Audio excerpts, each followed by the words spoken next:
If you smoked any amount of weed in high school, you've most likely encountered the dreaded homemade bong. These unholy concoctions of the adolescent brain are actually abysmal and usually consist of melted plastic, tinfoil, and either duct tape or glue. But they're also a canon event in the teenage stoner story arc, and I'm going to describe multiple encounters I've had with homemade bongs, and I'll just say right here and now that several of these are my own creation. My first experience with a homemade bong was probably only my third or fourth time ever smoking. I was with my sister's boyfriend at the time, Mitchell, and a couple of our mutual friends. We just ditched our school dance to go sesh, and we had a friend named Gary waiting inside by the door to let us back in. Mitchell had brought a bottle of vitamin water from the vending machine in the cafeteria before we left. With nothing more than a lighter, a Bic pen, a cigarette, and sheer force of will, Mitchell managed to craft us a bong. This was the first bong I'd ever hit in my life, and it was quite the experience. Mitchell rips the bong and pops a fat Yeti before coughing twice and handing it over to me.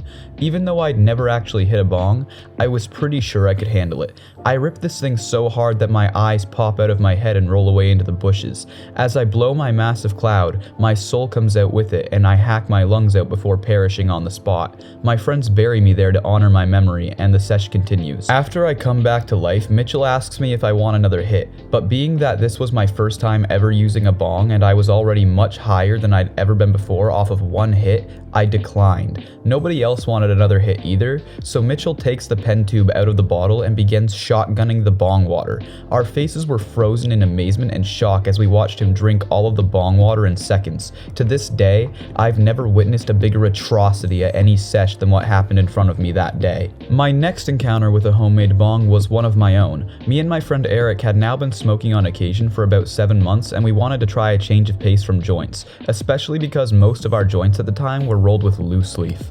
Eric was the one bringing the weed to this sesh, so it was up to me to create the bong. I watched a 5-minute video on YouTube about how to do it, and I was set. I dug a plastic water bottle out of the recycling and took it inside for an operation. I poked a hole in the bottle with a knife before taking apart a Bic pen like Mitchell had done, and I put the pen tube in the hole and sealed it with a glue gun. Next, I made a bowl out of tinfoil and glued it to the other end of the pen tube. Now, we had our bong. If I'm being honest, as dangerous as it probably was to use hot glue at all, this bong actually worked really well, and it would become the blueprint I would try to follow every time I made a homemade bong after this day. Me and Eric got really high that day, and I would say it was probably the highest we'd ever been at the time, but we weren't at all uncomfortable with it, and it was still a really good high.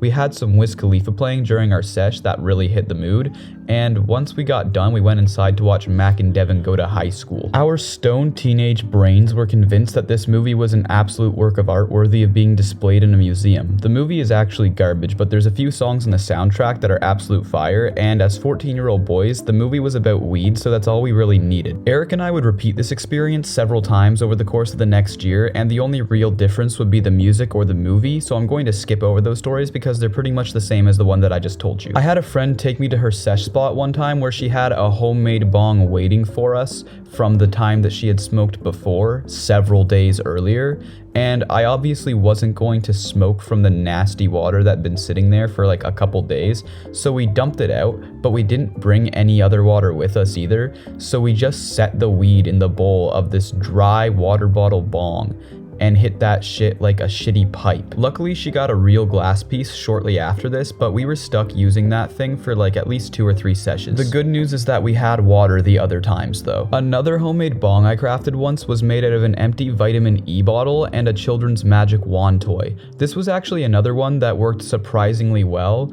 but if you saw it, it would burn your eyes just by how hideous it was to look at. But at the time, I was super proud of it because I was like 16. Basically, if you're a teen stoner, you're definitely going to come across these things one way or another because not everyone can get their hands on a high quality glass piece when you can't even enter a dispensary. Some of them are better than others, but they all get the job done, and once you're of age, you'll never have to deal with them again.